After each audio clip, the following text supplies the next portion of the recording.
सकाळी सकाळी उठल्यावर ना मला हे असं काहीच गोड दृश्य पाहायला मिळालं. आता रियांश ना आईच्या मागे लागला होता की मला बिस्किटचा पुडा फोडून दे, आणि आई ना त्याला फोडून द्यायचं नाटक करत होती.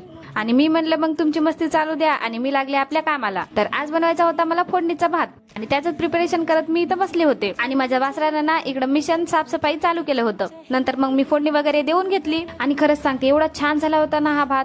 मग मी रियांशलाही हा तिखट भातच खाऊ घातला, आणि त्याने आवडीने खाल्ला सुद्धा. आणि हो, काल ना पप्पाने आमच्या घरी नवीन शेगडी आणली होती, कारण की आमची जुनी शेगडी ना खराब झाली होती, आणि आमच्या घरात शेगडीशिवाय काहीच चालत नाही.